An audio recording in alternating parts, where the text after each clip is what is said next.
Assalamualaikum warahmatullahi wabarakatuh.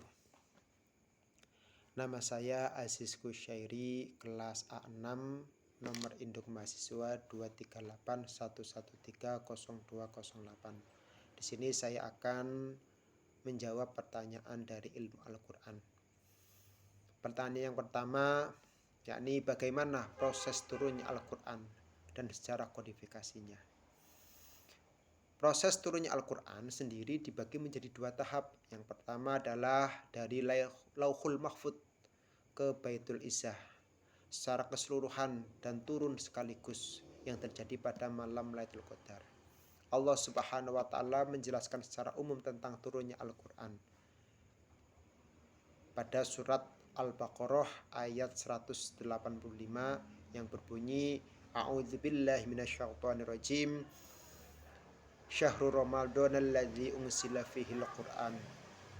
Bulan Ramadan, bulan yang dalamnya diturunkan Al-Qur'an. Dan surat Al-Qadar ayat 1 yang berbunyi Bismillahirrahmanirrahim. Inna anzalnahu fi lailatul qadar. Sesungguhnya kami telah menurunkannya pada malam Lailatul Qadar. Dari Baitul Izzah ke dalam hati Rasulullah. Ini tahapan yang kedua.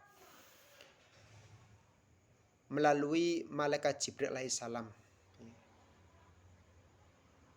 secara bertahap selama 23 tahun kenabian Muhammad SAW. Adapun yang pertama kali diturunkan terjadi di bulan Ramadan. Sedangkan permulaan turunnya Al-Quran adalah pada malam Lailatul Qadar tanggal 17 Ramadan. Pada waktu Nabi telah berusia 41 tahun bertepatan tanggal 6 Agustus 610 Masehi. Sewaktu beliau sedang berkhalwat bermediasi di dalam Gua Hira di atas Jabal Nur. Ayat yang pertama kali turun adalah 1-5 surat Al-Alaq.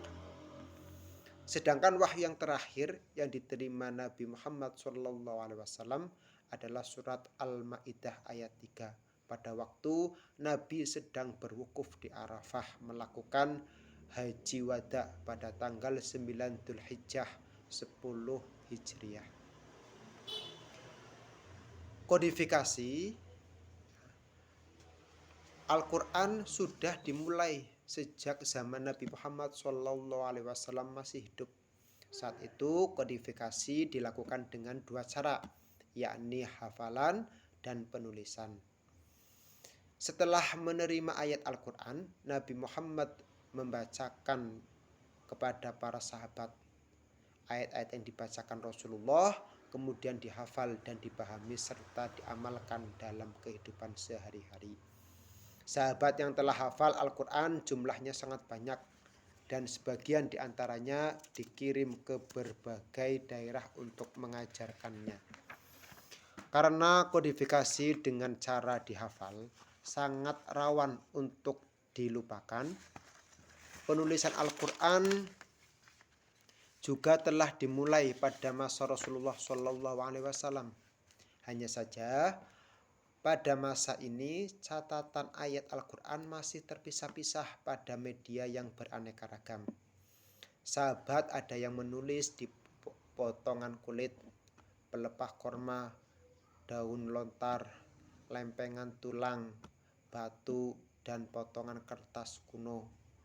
Beberapa sahabat yang pernah mencatat wahyu Al-Quran pada masa Rasulullah SAW adalah Zaid bin Sabit, Abdullah bin Amrin, Abu Bakar, Umar bin Khattab, Utsman bin Affan, Ali bin Abi Thalib, Abban bin Sa'id, Khalid bin Walid, Muawiyah bin Abi Sufyan, dan masih banyak lainnya.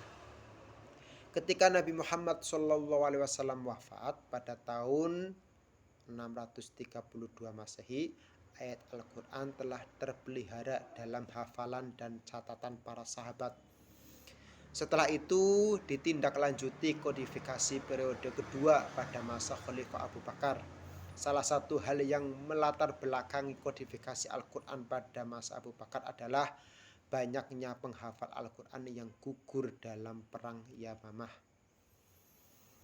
Mengetahui hal itu, Umar bin Khattab khawatir akan punahnya Al-Quran apabila tidak segera dibukukan.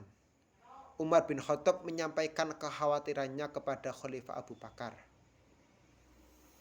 Abu Bakar kemudian menindaklanjutinya dengan memerintahkan Zaid bin Sabit untuk menghimpun atau menulis Al-Quran dalam satu mushaf. Kodifikasi terakhir dilakukan pada masa Khalifah Utsman bin Affan. Kodifikasi mushaf Al-Quran yang dilakukan oleh Khalifah Utsman bin Affan dilatar belakangi oleh adanya perbedaan dalam cara membaca serta huruf Al-Quran. Hal itu terjadi karena Islam semakin menyebar ke berbagai penjuru dan di setiap daerah terdapat imam pengajar yang saling menyatakan kebacaannya yang benar. Perbedaan yang menimbulkan perselisihan itu diketahui oleh Hudzaifah bin Yaman yang turut serta dalam misi menaklukkan Armenia dan Azerbaijan. Setelah mendapat laporan dari Huzaimah bin Yaman, Khalifah Utsman meminjam mushaf yang dibawa oleh Hafsah binti Umar.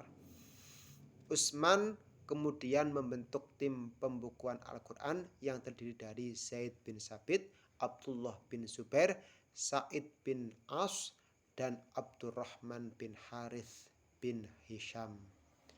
Mushaf yang selesai ditulis dikenal sebagai Mushaf Utsmani dan dikirimkan ke seluruh pelosok wilayah Islam. Selanjutnya soal yang kedua, apa yang